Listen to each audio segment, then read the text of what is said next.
Bismillah, Assalamualaikum warahmatullahi wabarakatuh.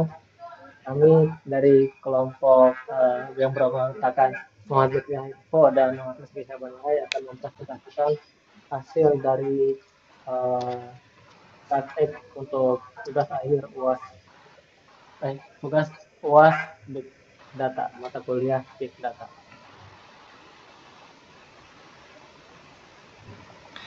Oke, jadi di sini saya dengan Syaban akan membahas 5 poin penting. Yang pertama itu dataset, yang kedua data cleaning, 3 normalisasi, 4 agregasi, dan yang terakhir, yang kelima kesimpulan.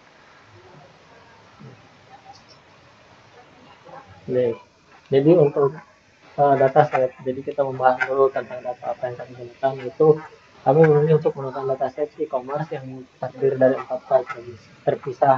Yang awalnya itu dalam format CSV. Keempat file tersebut berisi informasi yang berkaitan dan merepresentasikan berbagai aspek dalam e-commerce, misalnya data customer, ada order, produk, dan juga sales. Penggabungan keempat file tersebut menjadi satu dataset utuh, bertujuan untuk mempermudah proses analisis dan mempersiapkan data ke tahap lanjutan, seperti normalisasi dan agregasi. Nah, kenapa memilih dataset e-commerce adalah karena data jenis ini bersifat kompleks, dinamis, dan memiliki berbagai relasi antar entitas yang cocok untuk diproses menggunakan metode big data. Oke, jadi kita langsung aja ke pembahasan pertama, yaitu data cleaning. Jadi sebelum kita masuk dulu ke data cleaning ya, kita pahami dulu apa itu data cleaning. Data cleaning adalah proses mendeteksi dan memperbaiki data yang tidak akurat, tidak konsisten, atau tidak lengkap dalam suatu dataset. Nah, tahapan ini penting dilakukan sebelum proses analisis data untuk memastikan kualitas dan keakuratan data yang digunakan. Nah, untuk data cleaning ini kami menggunakan Python sebagai alat untuk membantu kami.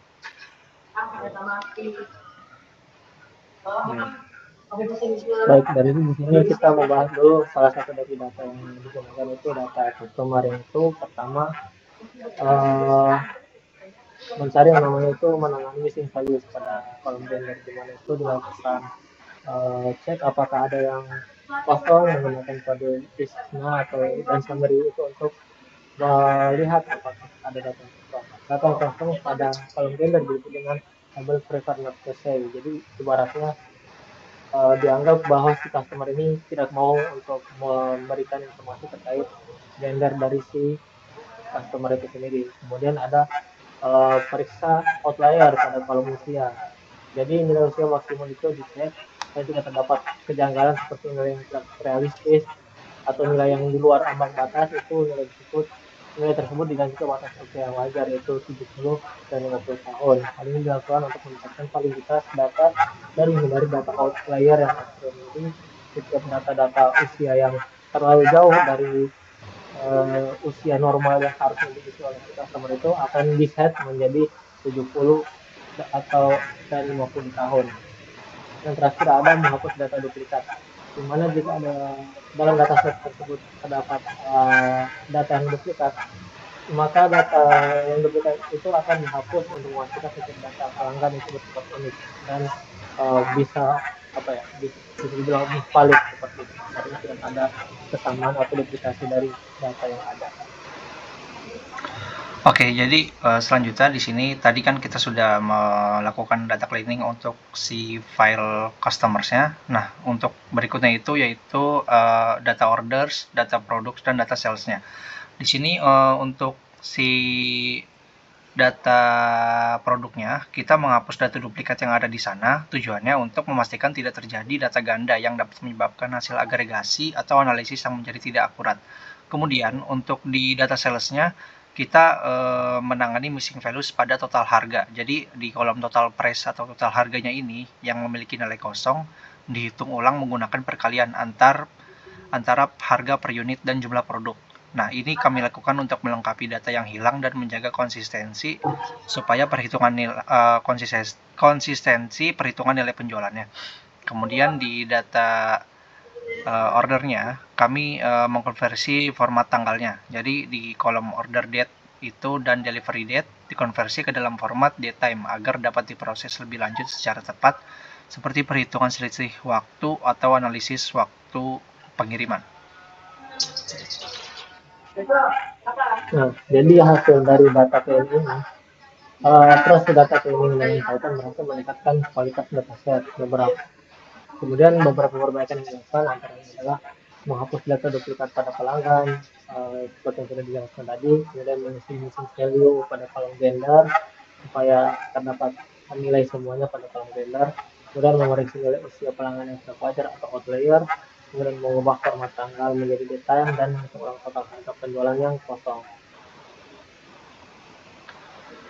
Oke, untuk berikutnya yaitu setelah kita melakukan data cleaning, kita akan lanjut ke normalisasi. Jadi kita kenalin dulu apa itu normalisasi. Jadi intinya adalah proses penataan dan pemecahan struktur data menjadi bentuk yang lebih efisien untuk menghindari redundansi atau pengulangan data untuk memastikan integritas datanya.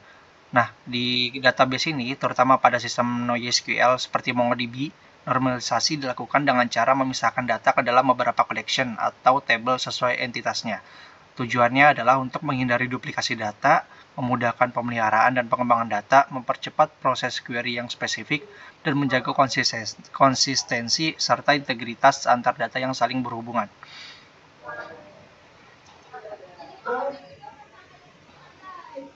Nah, ini adalah bagian dari normalisasinya. Pada file customer, data pelanggan dipisahkan dari collection all data yang menjadi dengan cara mengelompokkan data berdasarkan pelanggan, yaitu customer name, menggunakan tahap group.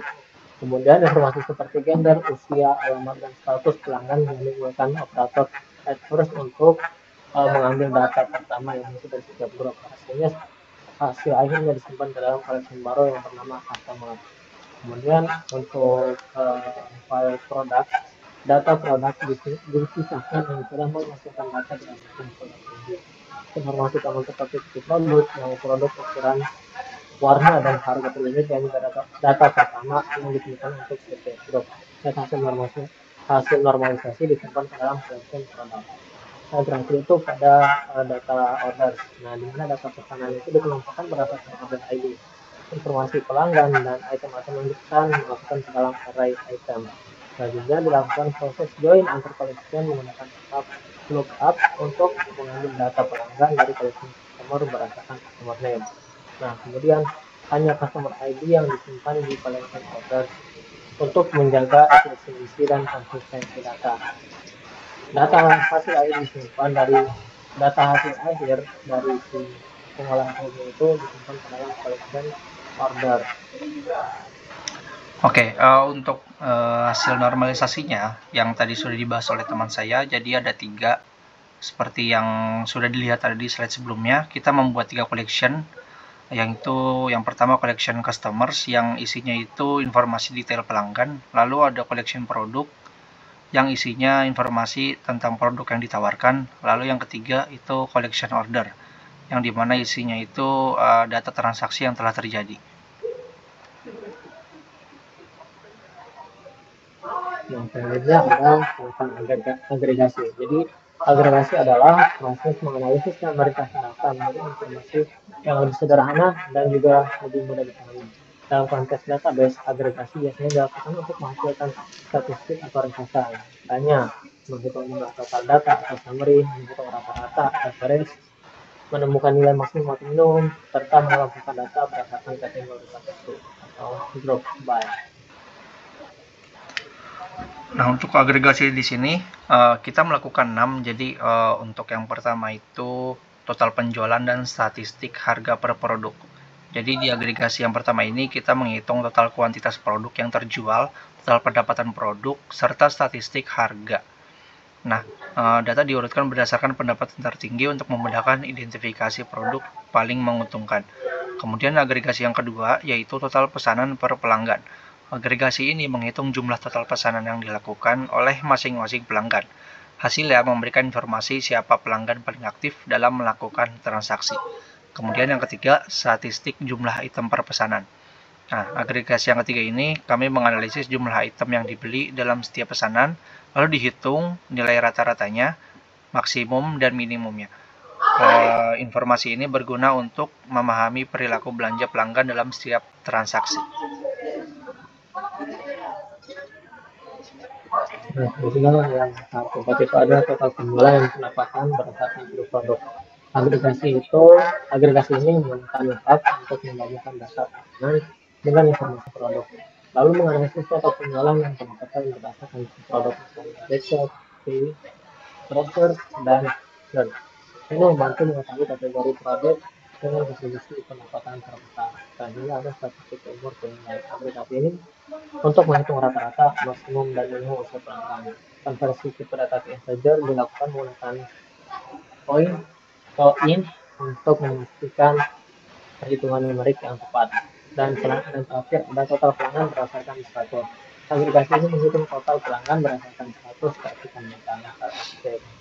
Nah, informasi ini penting untuk memahami proporsi pelanggan aktif dalam perusahaan e-commerce itu sendiri. Nah, hasil dari agregasi yang kita lakukan tadi, kita sudah melakukan 6 agregasi ya. Berbagai proses agregasi dilakukan untuk mendapatkan insight dari data e-commerce. Nah, dia yang di antaranya itu tadi total penjualan dan statistik harga per produk yang kami dapatkan, lalu ada total pesanan per pelanggan, berikutnya statistik jumlah item per pesanan, terus yang keempat total penjualan berdasarkan tipe produk, yang kelima statistik usia pelanggan, dan yang keenam status keaktifan pelanggan. Baik, jadi untuk kesimpulan yang bisa diambil dari tugas praktik ini ini adalah berdasarkan keseluruhan tahap yang telah dilakukan, mulai dari pengumuman data, pembersihan kaitan, normalisasi hingga agregasi dengan menggunakan MongoDB, dapat disimpulkan bahwa pertama itu pengolahan data e-commerce, data set e-commerce yang awalnya terpisah berhasil digabung dan dibersihkan sehingga lebih terstruktur dan siap dianalisis. Kemudian terkait normalisasi dengan MongoDB, data dipisah menjadi 3 file utama, yaitu customer, product, dan order, sehingga lebih rapi, efisien, dan mudah dianalisis. Dan selanjutnya ada itu agregasi dengan MongoDB. Proses agregasi berhasil memberikan insight penting seperti transfer laris, pola belanja pelanggan, dan informasi demografi. Serta kesimpulan yang terakhir itu adalah manfaat dari big data dan MongoDB, di mana kombinasi Python dan MongoDB terbukti efektif dalam membersihkan, mengelola, dan menganalisis data besar seperti e-commerce secara efisien. Oke, itu aja dari kami.